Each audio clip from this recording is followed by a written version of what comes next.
Well, here we are. This meeting should have been a podcast. We're making it a podcast. Took us long enough. Yeah, I think I probably sat on this for a couple months. Well, you and me both. It was one of those, I'm excited, got other stuff to do. I'm excited. Oh, I got other stuff to do. Yeah, well, now we're going to do it. We're going to do it consistently and build this thing up. My third podcast, we've been talking about this for a year. Super excited to do this. And we're not doing it just to do it, right? Like, I watch a lot of podcasts, listen to a lot of podcasts, and I think we're trying to fill a void here, right? Like, let's take the conversations I see elsewhere, which are great, and put our own little spin on it. Two Toms from New York. What could go wrong there? Yeah, I always thought of, in my prior show life, it was this fear of missing out sort of moment where you heard a guest having a conversation with somebody, you're like, I wish I was in the room. And this venue allows us to kind of share that experience so people feel like they're part of it. But yeah, I'm on my second show. You're on your third show. Took us a while to get here. Just in our pre-banter, we talked about how I was your last episode on the last show. So I sort of, the curse of the blessing to kind of get this going. We're really bookending. Yeah, thanks for joining. Yeah, no. Well, wait, no, thanks for letting me join this. Well, yeah, no, it's good. It's good. It's like, well, it was your baby first, and then we morphed it into two Toms walk into a bar, and I don't know the amount of names we could have come up with beyond this one, but this one just sat and it just fit really well. Yeah, I was really worried this meeting should have been a podcast was too much of a mouthful, but I just couldn't get off it. It's who we are. That's our vibe. That's us. Well, it's just like even in some of the posts and conversations leading up to it, where I know I was writing about it a couple of months ago and you were too, and people were like, oh, what a great name. And they just felt it. They're like, I don't even care what you talk about. I just want to listen for the name. That's a lot of pressure. I mean, are you going to play those ukuleles at some point on the show here? Yeah, sure. Absolutely. They're not just decorative. You know how to use them? Oh, yeah. The dog, I've got a dog here with me that I dog sit, Scarlet. And so she doesn't like the ukulele. She actually will go bonkers and start barking at it and run away from me. I don't know why. I don't even have to play anything in tune or out of tune. She just doesn't like the string tones. All right. So you're not good at ukulele. I got it. We can take that. If you're a dog, I guess. If you're a dog. It was the funniest thing. I just took it out one day. I'm like, ting, ting, ting. And she just started, rah, rah, rah, rah, rah. And I'm like, okay, I guess this is a thing. I've never seen that.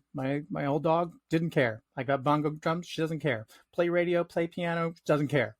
But I have a thought. When we did our showrunner, you had a Lakers hat on. Is it maybe are you always wearing a Lakers hat, and that's why she's jumping on you? Because she doesn't like the Lakers. Like, is that? Other than the bubble win, it's been a pretty sad existence since Kobe. So I don't have a lot to stand on. This year, I'm a little bit more hopeful.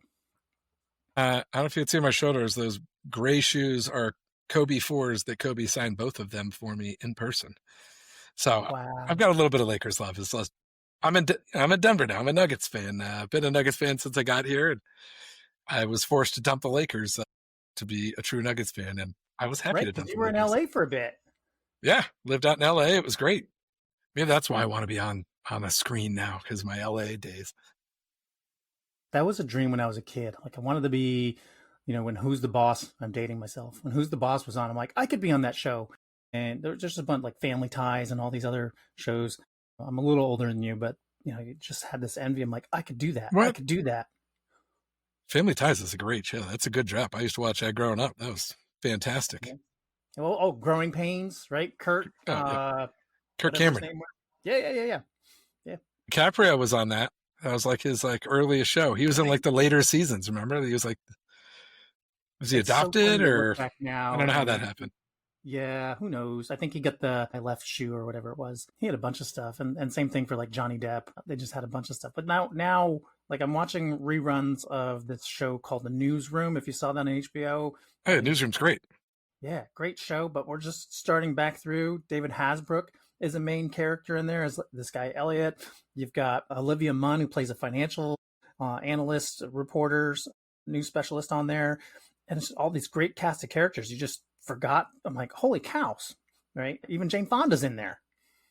I mean, what year was that? I mean, this is, if you're watching this is 2025 we're recording this, and we're talking about The Newsroom right off the bat here. That's got to be what, like 8 years ago, 10 years ago? 8 or 9 years ago. Yeah, because the dates in the show were around 2010, 11, I think. maybe a little bit more recent, because there was like they talked about the Exxon Valdez. They talked about this oil rig that, shut, because they used some Valdez. basis of real life stories going on. And then the other show that I'm watching, which is 25th anniversary, is West Wing, which I'm a few seasons in on that. But that is in that 2010, 2009 kind of era. Funny pivot. I was just at my kids' like back to school for 5th grade. His teacher's like, "What do you remember about 5th grade?" My answer immediately was watching the Space Shuttle Discovery blow up in the classroom with everybody. And I didn't even think. It was just like, boom, that was 5th grade for me. Like, so to kind of go back and date, like, it's funny what sticks with you, right? Right. Well, for me, it was the Challenger, and that was Wait, was it the Challenger? I messed it up. That was the Challenger. Yeah, that was 5th Yeah. grade. Sorry. Yep. I'm going to edit that out. No, you can be wrong. You can go. It's all good. All right. It's a We're safe going space. back. Good. We're going back 30, 40 years, it seems, right? And I remember that vividly. We were off playing out in the snow upstate New York, and one of my friend's dads popped out and told us the shuttle exploded. We're like, what? And this is like, I don't know, 11 o'clock in the morning. It's freezing cold outside, and I don't know why we weren't in school. I wasn't skipping, I promise. But I remember the that. snow, probably. It was colder. We walked uphill back and forth to school. So it was, it's that old adage. But I was literally 3 doors down from the school. So there Good wasn't band. an excuse not to go. You always had to listen to the radio. Yeah, you had to listen to the radio. And you had our letter was started with P, so you had to go through all the alphabet to get to us. We're like, do we have school? Do we have school? Oh, damn it. Yeah, it's back to the. I used to put tapes in and record on the radio because I was trying to record Everybody Wants to Rule the World so bad so I could listen to it whenever I wanted. And I finally got it. It took like 2 weeks before I finally caught Everybody Wants to Rule the World. But yeah, back harkening back. Oh man, I started out with a single speaker, single deck, which was like the nerdiest stereo back in the day. But now, everyone had the 2 speakers, 2 decks, but I only got the one. I upgraded. Had a Panasonic boombox. It held 6 double D batteries. And then I went to I got a stereo that I bought. I'd sold magazines or something from Boys Life or something. I don't remember what I got the money from, but it was like $90. I bought this stereo. It began with a Q or something, but it had, you could hit it right there. The radio's playing, you hit record right on the stereo, and it was like earth shatteringly cool until you realize, I'm like, oh, this is like a $20 stereo. Yeah, you look back on what was cool. Let's look forward, right? Like, who are you, Tom? For those of you that don't know you, tell us about. Let's do some intros and then talk about why we're doing this show. Perfect. Yeah, so I'm an upstate New Yorker. I've been in upstate New York my whole life. I spent until through college, probably about 40 minutes south of the Canadian border, 30 minutes south of the Canadian border, about 40 minutes from Montreal. So if you're looking on the map, way far north where it's cold, not Buffalo snow. This is Adirondack Park, Lake Champlain snow, basically across the lake from Burlington. So people will recognize Burlington quicker. Went to college in Albany. It's my alma mater here, UAlbany hat that I've got on today. And finished my bachelor's there, stayed in Albany, raised a family, tried once, failed. And the second time, it's going much better. So I jokingly call it my practice wife in my real life. My goodness, draft, you went there. Right? You went there. Oh my God. Yeah. My guess is she won't be listening. Yeah, probably not. And she knows that, it's sort of tongue in cheek, but I'm as equal at fault in that relationship as she was. So it's not, I don't look back at it now, all those years ago where my fault, your fault, whatever, I'm much happier. She's much happier. The kids are much happier, which was what it was all about back then. And so, heck yeah. I live in Ballston Spa, which is just outside of Saratoga Springs. Spent about 20 years in recruiting and talent acquisition. That was past my first career. So yeah, I'm old and now running my own company. So it's fun. Just me. Build better culture? Build better culture. Yeah. Leadership development, coaching, telling people how they can check in with their people better and make them, I don't know, you get one more person to stay that you didn't want to leave. You can't save them all. You can just try and save as many as you can and you just give people better skills. So anyway, less of a commercial about that, but that's just the kind of the history. I mean, we're going to talk about what we do here. Yeah, we'll get there. There'll be lots of stories and interjection points. Yeah, so that's me. My kids are all grown up. My wife's in healthcare, so I try to draw some stories here and there from them. Well, I'm sure I'll reference them as we move forward, just in terms of life examples, which is the best kind. And and really happy to be here. I did, like I mentioned in the intro part, I did co-host a show for I don't know, we had like 25, 27 episodes with a friend of mine when I was in my last gig in the recruiting world. It was a lot of fun. So here you get to kind of take some of those experiences and ideas about what's fun, what's enjoyable, and carrying those conversations to everybody out there listening to us. What about Awesome. you? I know you started in New York, so that's kind of these small world connection points. Yeah, two Toms from the Empire State. Tom Horne grew up at West Point, New York, around the Hudson River. My son's name is Hudson. Daughter's name is Sailor, which is ironic because Annapolis is Army's arch rival, and they make sailors. So definitely caught some crap about that name from my dad for a minute. But I'm sure. Hudson and Sailor grew up, went to James Madison University, business and hospitality degrees, worked in hotel.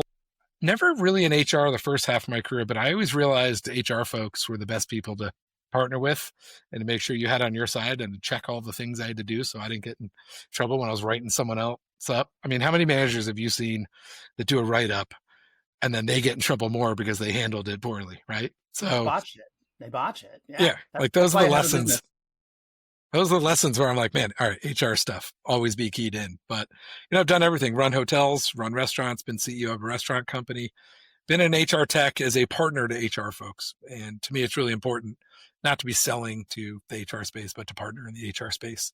And currently I'm at Harry. We do workforce management, talent acquisition in the restaurant space, work with some of the best logos you'll find out there. Everybody knows our clients, which is really great. Kind of combines everything in my world. So part of the reason this took so long, I put a lot of time into that job. I love my job as a director of partnerships, love my company, and love podcasting. So here we are. I'm going to take some extra time out of my personal life to get this thing to market, because I think these conversations are important. Not about my one-track stereo, not important, but the stuff we're going to cover in this show is important. So listen, we're going to find a way to weave that one speaker stereo and tape deck. I remember the old tape deck, just the single tape. Those are going to come in. We're going to find a tie-in there somewhere.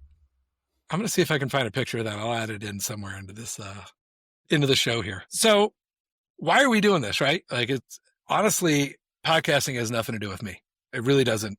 I do it because I want to get in the room with people that I want to learn from and have conversations I wouldn't have otherwise. That's my why we're here. What's your why, Tom?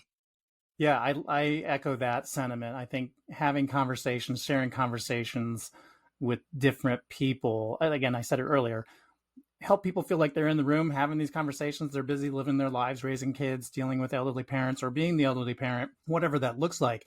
You can't be everywhere at all times. So sharing those messages, sharing those lessons. I will give the analogy of, like, we teach our kids, yours are a little younger than mine, but you teach them hoping they're going to make the right moves. But there's also a little bit of, they've got to make some of their own mistakes. Do I want to making all the same mistakes? No. But if we can shorten up some of that learning curve, much like here, share some stories and shorten people's learning curves as far as what they can do, who they can connect with. I love the old HR Social Hour half hour podcast where it was all network driven. You were just trying to help everybody out. Yeah. Same here. That's how we first met. Is it? Yeah. Of course that whole Twitter community, right? Yeah, that Twitter community through COVID brought so many HR people together. Just so many people together. It was one of those positive offshoots from a very, very negative piece. Yeah. Everything happens for a reason, right? If we didn't have that adversity, where would we be now? Zoom? Who knows? Exactly. We'd still be in the well, office. And as technology, I mean, there's a million HR podcasts out there, and we're not trying to just be another one.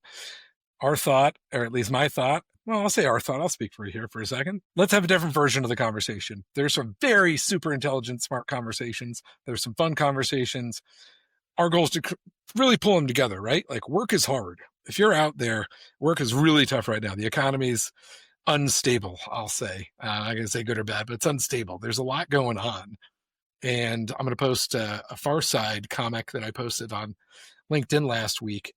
I'm at like 56,000 impressions from posting a Far Side about a salesman. And my takeaway is people want humor. People are on LinkedIn for work. But when you can connect the work and the humor together, I think people are going to listen a little bit more. And I think that's what we're trying to do here. Yeah, it's funny. I was at a session a few months ago, and the presenter was giving stats about employee engagement and what people paid attention to. And one of them was about managers being funny. And the stat was like 20% of people want a manager who's funny. And I'm like, this woman's going to put me out of business. Like, this is my whole mantra. And I'm sitting there with a friend of mine. She's like, stop, you're interrupting. I'm like, but this is me. I'm in trouble. Yeah, I love But it. I agree with you. Humor has to be there. That's it. It's a deliverable, right? Like it can't be at least for me, like it's a deliverable. It's not the subject. It's not the meat. It's how I deliver. Good, bad. I watch The Daily Show, and I'm not trying to go politics, but like there's so much bad news. I kind of want my news delivered to me in a fun way, which is why I watch it, right? Like, right. Well, it's not, I don't look at it as a news source, people. Just want to like say that. Right.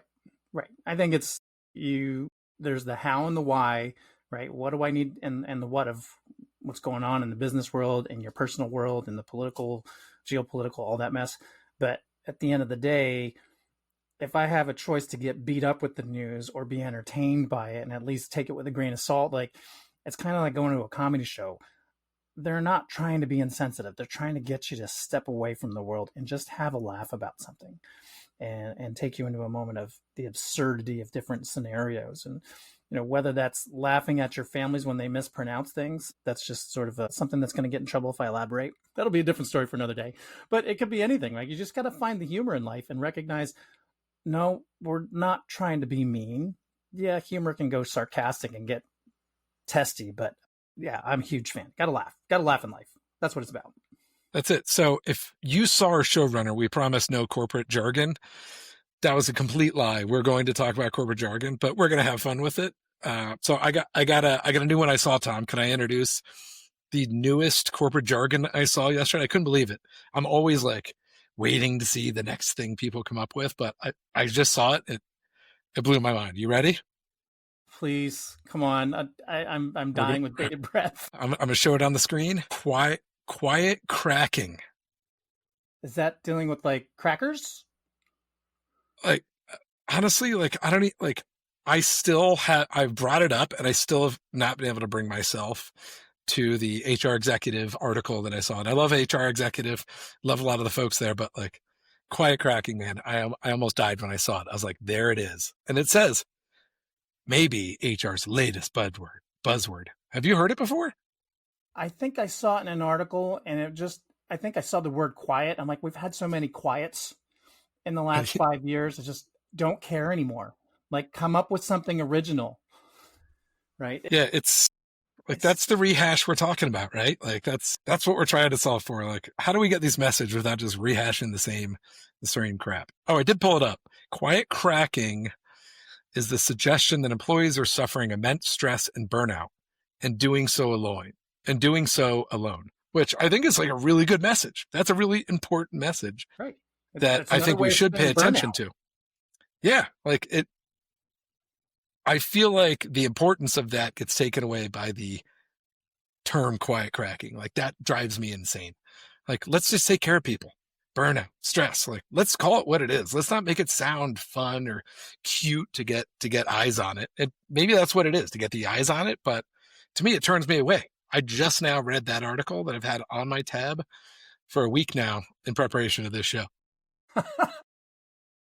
I didn't even want to read it. I was like, I'm over this. Like, I don't even want to see what quiet cracking is all about. Right. I'm done. At the end of the day, it's just disengagement and people unplugging because more or less they're pissed off at you. You're pissed off at the business for putting so much on your plate, trying to make you do more with less, not compensating you for it. And like, I get it. On the one side, if it's same skill level, like if it's going to take me $25 an hour worth of time and effort, and you're still paying me $25 an hour, then I don't care. If you're asking me to do executive function stuff that somebody else is normally getting $100 an hour, then yeah, pony up.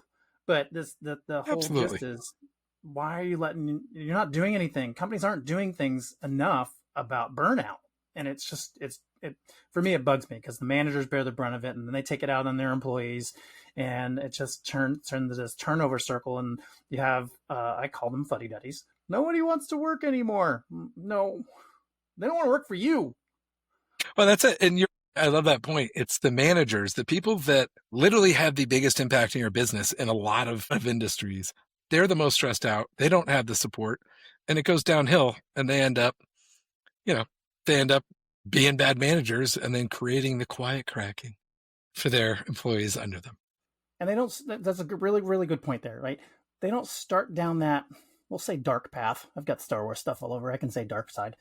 They don't start there, right? They end up there just because of circumstances and what's going on in their lives. And so here you have managers who once saw the good, the sunshine, the rainbow, the lucky charms in life, right? What are the purple clovers? I don't know. I can't get all the colors right. The songs, I can hear the tune. I just can't see the words. I know there's a rainbow in there and a purple horseshoe. Horseshoes. It's a purple horseshoe. Yep. I had to get there. Yep. But yeah, they eventually succumb to all the pressure, like peer pressure, brain pressure, work pressure, and the bosses are like, somebody's got to do it. It's got to be you.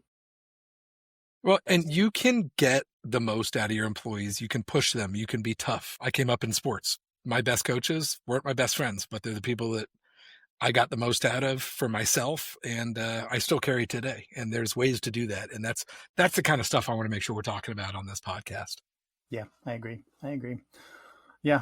And so as we dive into that, we'll touch into topics like this in regards to retention. We'll talk about it from the TA perspective.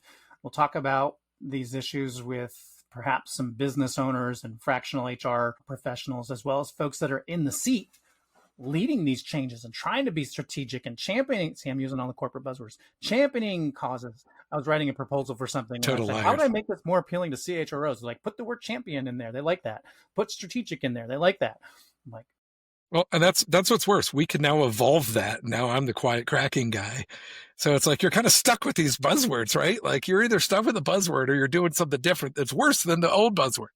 I know. It's a big old cycle. But yeah, we've got some really great guests in store. I know. Yeah, go ahead and share. Tease some of them. Yeah, of course. Yeah. So our good buddy Steve Brown has agreed. I don't know that he knows what he's getting into, but he knows both of us. Again, back from the half-hour podcast, the half-hour HR social hour half-hour podcast. And when they got to the Twitter chat, that had an even longer name. But back from that community, there was a bunch of great people, and we met Steve and a number of other great people. But we also have John Baldino from Human Reso coming on later on down the pike. Luttrell Toller, he's out in LA. He was your buddy that brought you to LA. He was telling me some stories about you.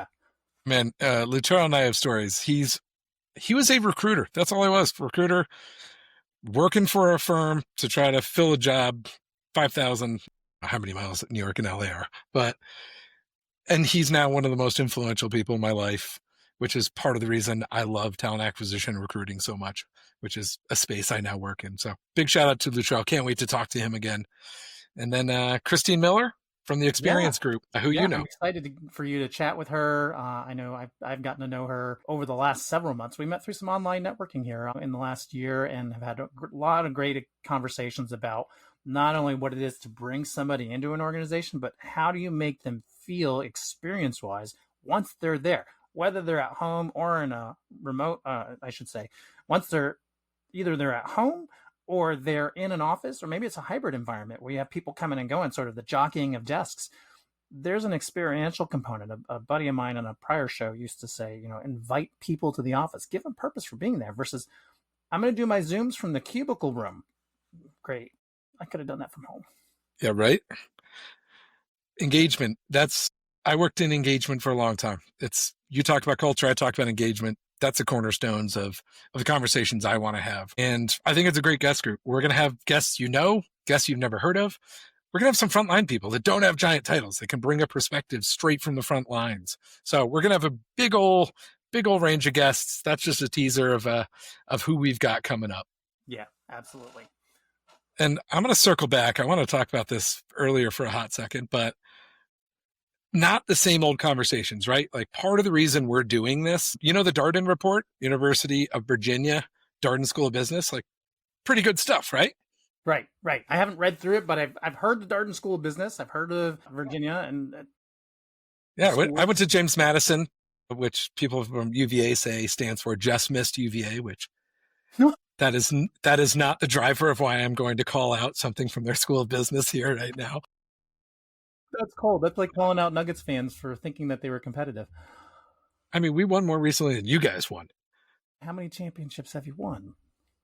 I mean, we're talking, we're not going all the way back in time. We're talking recent here. We're going to win one this Okay, year all too. right, all right, all right, all right. I'll give you that one. Like I said, I haven't had much to cheer for. I will still cheer, but I don't follow the Lakers as closely as I do the Dodgers and the Niners. So it's sad. All right, listen, are you ready? Are you ready for the hot topics in HR? This came out Let's go. September 9th, 2025. The hottest topics in HR. You ready? There's going to be some groundbreaking stuff you've never heard of. AI and technology. The war for talent. Hybrid work. Employee reskilling and upskilling.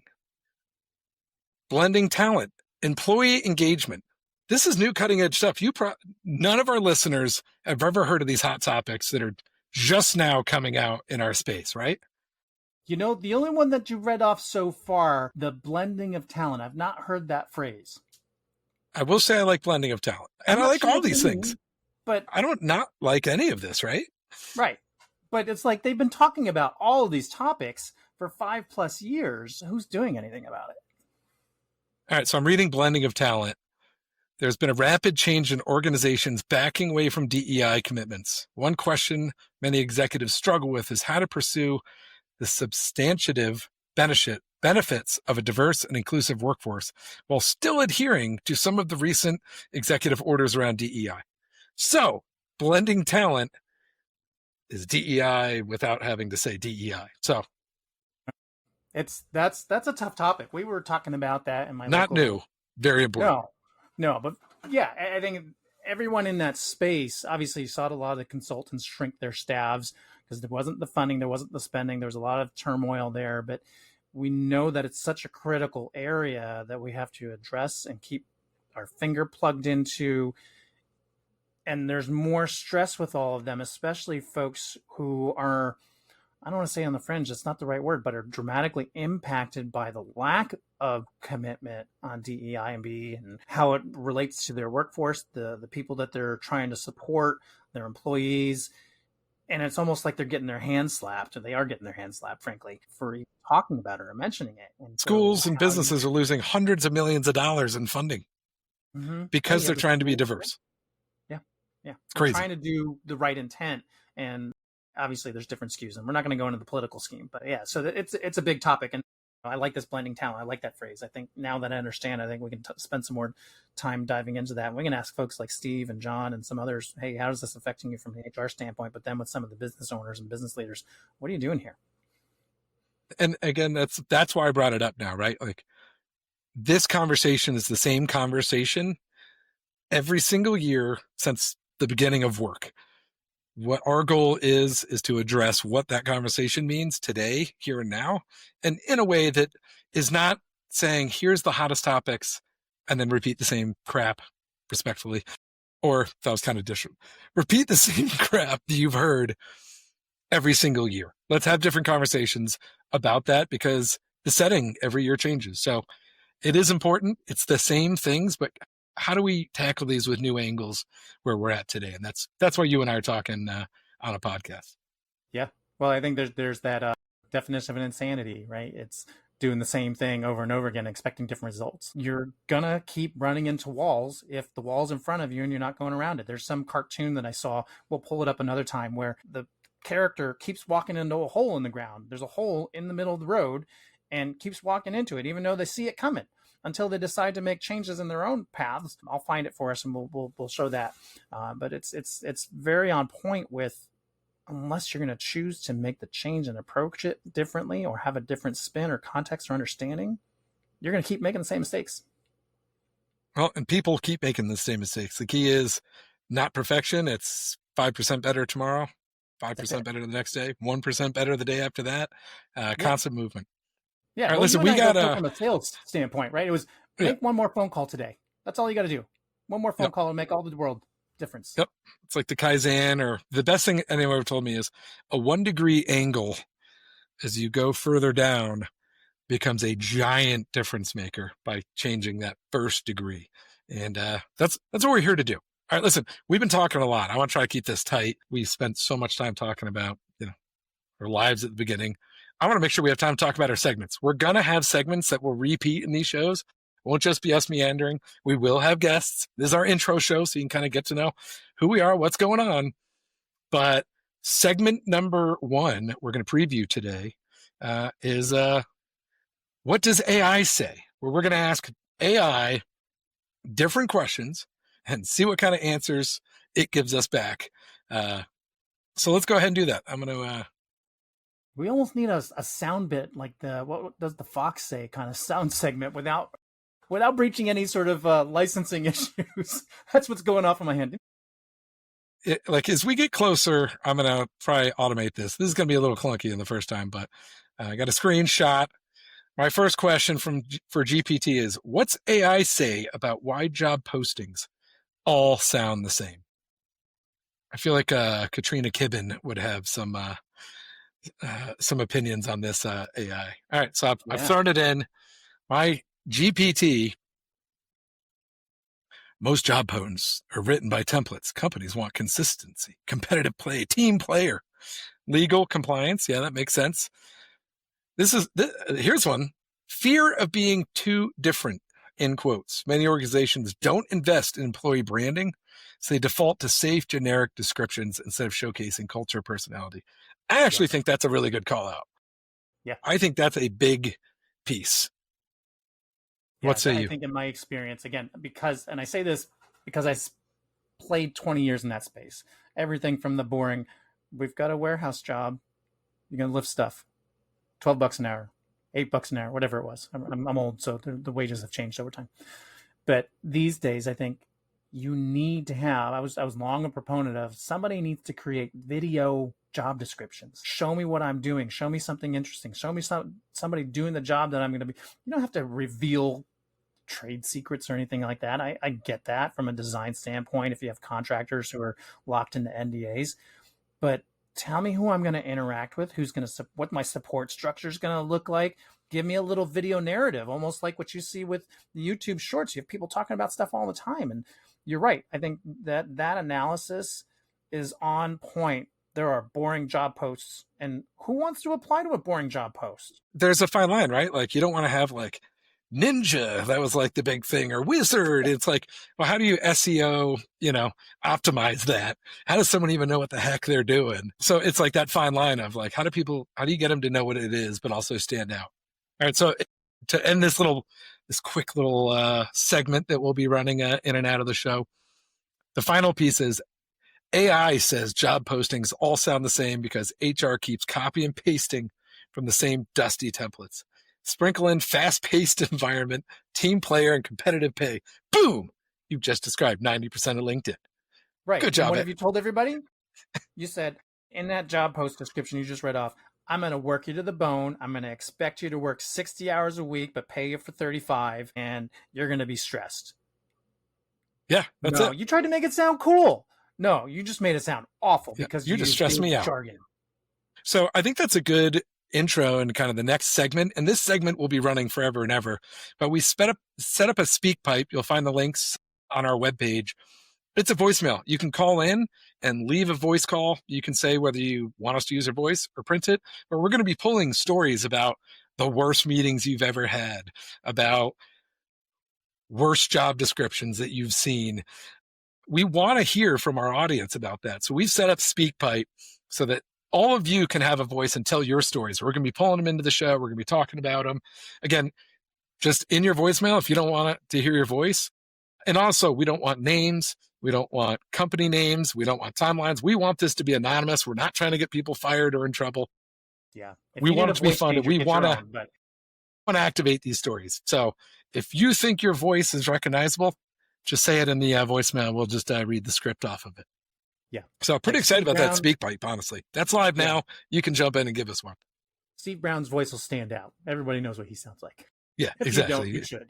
Go buy his book. One of 3 of them. We'll edit out llama and lava lamps on his description too, so no one knows it. But it's a lot of fun. You and I played around with it, back and forth messaging, and a simple app. You just go to a website, you hit the little record button, boom. You put a fake name. Hey, put a fake name. You can put my name and pretend it was me. Nobody's going to know. I mean, I might know, but that's 50-50. I think we both have some SpeakPipe stories we've recorded. I think for time, we'll push those to episode 2. But we both have some pretty hairy stories. You're going to know they're ours. But at this point, I picked ones that aren't going to get me fired from anywhere. So, Yeah. Tom, No, what's another segment we're going to be running? Well, we've got sort of the element of us going back and forth and both learning a little bit more about each other. So we're going to throw in some questions to each other just so we can entertain some conversational points about how do we get here, how do we frame up our line of thinking, but also what brought us to where we are today as, individual contributors. And those, for me, I think of life stories or business life stories. I'd written down, my question was going to be for you is, best or worst career mistake? Honestly, my best career mistake was also my worst career mistake. Isn't that funny how careers work? Yeah. Mine was staying too longer than I should have. And we can get in a detailed conversation around that. But the type of segments there where we can come up with different questions to toss back and forth and get you a little bit of insight and information. Maybe some of our lessons are inspirational to you. Maybe you're in that situation right now where, hey, I'm doing what you said you didn't want to do. How do I get out of this? All right. Well, that's woulda, coulda, shoulda. Here's what I would have done or what I should have done, and I didn't. So we'll weave in some of those segments too. And honestly, I'm going to throw in some stuff just to need you, like Tom versus Tom. That's what we'll call the segment. Like Mad Magazine, Spy versus Spy. I think we can put a twist on that. Do you want to be the black spy or the white spy? Colors from the comic book. Do not come at me with some I'm insensitive. Right. Well, I think it's like the chess We're talking game. Mad Magazine here. You take the two rooks, you put them behind your back, and you pick one. All right. Done and done. Tom versus Tom. All right. We're going to wrap this thing up. Tom, awesome getting in the mic with you. I'm super excited to get this out, get some new voices, and have some fun, and kind of bring that vibe of this meeting could have been an email. This meeting should have been a podcast. Done. See you next time. See you next time, everybody. Thanks for joining.